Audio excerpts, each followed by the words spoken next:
Like करें हमारे video को। चलिए देखते हैं आज का वीडियो। ठीक है कि कई चीजें आइडेंटिकल हैं 1962 में भी और 2020 में भी आजाद अमान साहब, लेकिन भारत में जो तैनात चीनी सफीर है उसका जो गुज़िश्ता रोज बुध के रोज उन्होंने बयान दिया, उसमें उन्होंने बड़ा बज़ाहिर एक सुलह आमेज बयान था। उसमें कहा था कि दोनों ममालिक जो हैं उनको एक दूसरे से खतरा नहीं है और बहुत सारे जो है कॉमन इंटरेस्ट है। इसी तरह जो स्पोक्स पर्सन है फॉरेन मिनिस्ट्री के चाइना में, वो पाकिस्तान से ही होकर गए हैं, जुआ साहब जो हैं, उन्होंने भी कहा कि जी दोनों इन कुव्वतों के पास, भारत और चीन के पास वो चैनल्स मौजूद हैं कि जिनके ये बातचीत हो सकती है। और फिल वक्त जो है सरहद पे बकौल उनके हालात जो है उन्होंने लफ्ज इस्तेमाल किए जी स्टेबल हैं और कोई उसमें वो वाली बात नहीं है। आप किस तरह से देखते हैं सूरत हाल को? हिंदुस्तान जो है उसने एक नई उम्मीद वाबस्ता कर लिया है अमेरिका के साथ, वो है उसका स्ट्रेटेजिक कोऑपरेशन, जो अमेरिका के साथ उसकी नजदीकियां बढ़ती जा रही हैं और एक इस रीजन में स्ट्रेटेजिक पार्टनर के तौर पे वो अपनी अपॉर्चुनिटीज देख रहा है। एक तरफ इंडिया अपनी अपॉर्चुनिटीज देख रहा है, दूसरी तरफ चाइना के जो चैलेंजेस हैं उनको वो कैश करना चाहता है। तो इसकी वजह से जो शय मिली इंडिया को, इंडिया ने दो इकदाम उठाए। पहला उन्होंने 370 एंड 35A को रिवोक किया कश्मीर में जनाब, और इसके साथ उन्होंने लद्दाख के एरिया को, जो कि एक हल तलब मामला था, उसको यूनियन टेरिटरी में शामिल कर लिया, जबकि इसके बहुत सारे एरिया पर चाइना अपना क्लेम जताता है और ये अनडिमार्केटेड एरिया है, जैसे अभी इकराम सहगल साहब भी कह रहे थे। इस अनडिमार्केटेड एरिया में चैलेंजेस हैं। चाइना ने डेवलपमेंट शुरू की है, रोड्स बनाई हैं, वहां अपने टैंक्स मूव किए हुए हैं, वहां पे वो अपना डिफेंस इंफ्रास्ट्रक्चर बना रहे हैं, जबकि तिब्बत के अंदर जो सेंसिटिविटी है उनकी वो अपनी जगह पे है। दलाई लामा को इंडिया अपने अंदर बिठा के बड़े अरसे से वो बैठे हुए हैं और एक मुआशी चैलेंज क्रिएट करने की हिंदुस्तान कोशिश कर रहा है। 62 में उस तरह के माशी जो था एक दूसरे से राब्ते नहीं थे चीन के और भारत के। अब जो है तकरीबन चीन की जो बरामदात हैं 2019 की अगर हम बात करें तो 75 अरब डॉलर से ज्यादा की रही। इसी तरह जो दरामदात थी भारत से वो कोई 17-18 बिलियन डॉलर की थी। तो माशी तौर पे काफी मतलब स्टेक्स हैं दोनों ममालिक के। आप क्या देख रहे हैं कि ये जो सरहदी चप्पल इशू, इसके बाद का जो मंजरनामा है फ्यूचर का, मुस्तकबिल का, आपकी क्या नजर कहती है? जी, बड़ा अच्छा सवाल है। देखिए आमर ज़िया साहब, जैसे आप अभी बात कर रहे थे, तकरीबन 100 अरब डॉलर की बायलैटरल ट्रेड है अब इंडिया की और चाइना की। अब इस 100 अरब डॉलर की बायलैटरल ट्रेड में जो कल चाइनीज एम्बेसडर ने बात की, उन्होंने कहा जी कि dragon and elephants will dance together, means के वो कह गए हैं कि हम साथ ही रहेंगे और वो जो कम्युनिकेशन चैनल्स हैं वो भी ओपन रहेंगे। अब देखना यह है कि आपको बड़ी इंटरेस्टिंग रिस्पांस देखना है कि इंडिया का रिस्पांस क्या था।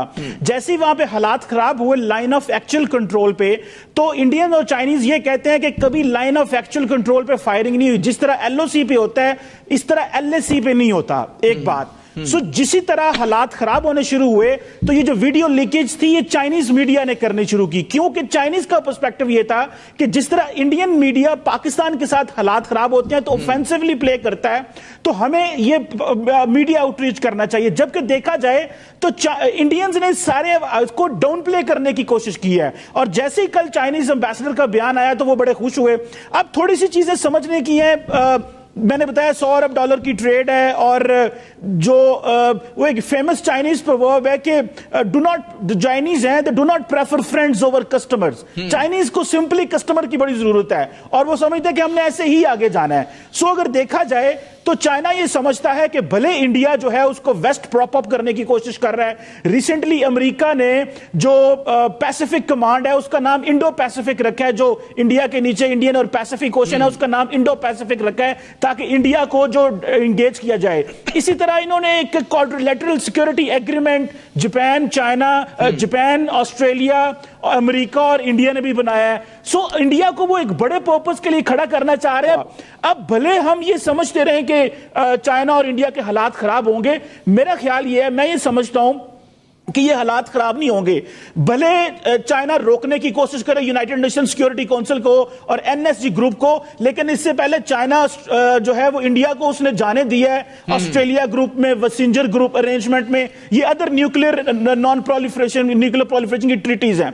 सो मेरा ख्याल ये है कि, और मजे की बात है कि चीनी जो है वो इंडियंस बड़े खामोश रहते हैं हांगकांग पे और ताइवान के ऊपर भी। सो ये ऊपर ऊपर इश्यूज चलते हैं जी। लेकिन जो तादाद है आपके ख्याल में ये जो है, अब यहां से सफारतकारी को ज्यादा मौका मिलेगा और उसके बाद जो मतलब बाज लोग उम्मीद लगाए बैठेंगे जी बहुत ज्यादा तादाद बढ़ जाएगा। नमस्कार दोस्तों, स्वागत है आप सभी का मेरे साथ। और आपने वीडियो देख ही लिया होगा, काफ़ी इंटरेस्टिंग वीडियो था दोस्तों। एक चीज़ देखिए आपने कि जो ये कमर चीमा है और ये जनरल है,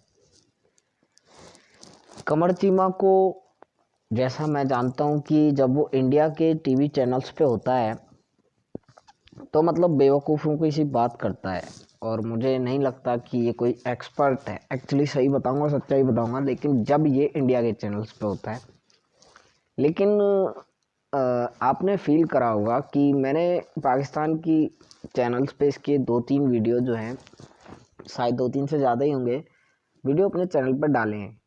उसके अंदर जब ये पाकिस्तानी चैनल्स के अंदर होता है तो काफ़ी जो है मैच्योरिटी शो करता है, और मुझे मतलब काफ़ी अच्छा लगता है यार कि जो बंदा इंडिया में बैठ के इमैच्योर और बेवकूफ़ों की बातें कर रहा है, वो बंदा अगर कहीं मैच्योरिटी दिखा रहा है तो बहुत अच्छी बात है। तो आपने इस वीडियो को देखा दोस्तों, इसमें ये कह रहा है कि इंडिया और चाइना की 100 बिलियन से ऊपर की ट्रेड है।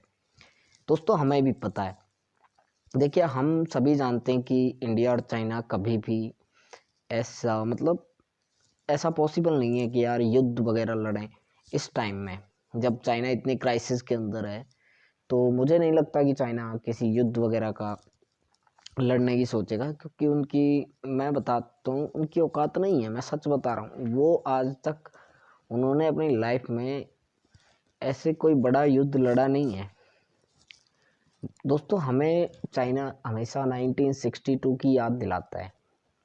तो मैं एक चीज़ क्लियर कर देना चाहता हूँ कि 1962 में जो हमारे लीडर्स थे वो इतने स्ट्रॉन्ग नहीं थे, मतलब कि वो उस टाइप का उस टाइम डिसीजन ले सकते थे और जवाब दे सकते। लेकिन आप देखेंगे कि 2020 का जो टाइम है, बहुत ज़्यादा मतलब स्थितियाँ चेंज हो चुकी हैं।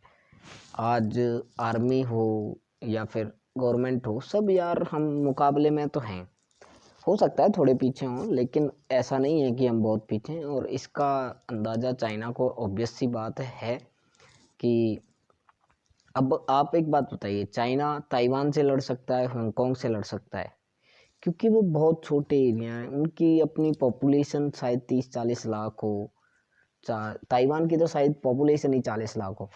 तो अब आप सोच के देखिए, क्या एक ऐसा देश जिसकी खुद की आबादी 135-40 करोड़ है, वो ऐसे देश से लड़े जिसकी आबादी 135-40 करोड़ है, मतलब बराबरी वाले से आबादी के हिसाब से। आर्मी को देखेंगे, आर्मी का साइज आप देख लीजिए, सेम है लगभग, ज़्यादा फर्क नहीं है आर्मी में। हथियारों में भी आप जाएंगे तो हाँ थोड़े से ऊपर हो सकते हैं, लेकिन इतने हम कमज़ोर भी नहीं है कि चाइना से हम युद्ध ना लड़ सकें। तो चाइना ऐसा कभी भी रिस्क लेगा नहीं कि वो अपना जो है टेरिटरी ऐसे बंदे के साथ उसमें उलझे, ऐसे युद्ध में उलझे जिसमें उसे अपनी टेरिटरी जाने का खतरा भी हो। अब आप दूसरी साइड देखेंगे तो देखिए क्या हो रहा है कि चाइना के ऊपर प्रेशर है कोरोना का, दूसरी तरफ ताइवान का, तीसरी तरफ हांगकांग का, और चौथी तरफ तिब्बत में जो कुछ है। अब इन सारे जो सबसे जो सीरियस इशू है इस टाइम वो है कोरोना। तो चाइना क्या चाह रहा है कि इंडिया के साथ टेंशन बढ़ा के जो कोरोना का इशू है इसको दबा दिया जाए, जो कि होता हुआ दिख भी रहा है, मुझे लग रहा है।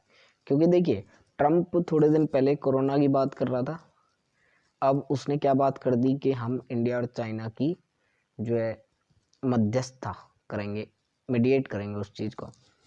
तो अब आपने देखा कि उन्होंने उस चीज़ को मतलब क्या है, ट्रांसफ़र कर दिया, कहाँ से, कोरोना से उस सीमा विवाद के ऊपर। तो ये सारा चक्कर है, वो उसको दबाना चाहता है कोरोना की आड़ मतलब कोरोना की आड़ में, जो सीमा की आड़ में जो कोरोना का जो पूरा इंसिडेंट हुआ है वो उसको दबाना चाहता है। और पता नहीं मुझे कामयाब होगा कि नहीं, लेकिन सच्चाई यही है कि वो कोरोना से भागने की जो उसकी नीति है वो अभी साफ दिखाई दे रही है, और वो इस तरह की जो है हरकतें कर रहा है। दोस्तों आप बताइए मुझे आपको वीडियो कैसा लगा। मैं मिलता हूँ अगले वीडियो में, तब तक के लिए नमस्कार, धन्यवाद, thank you very much for your support and love.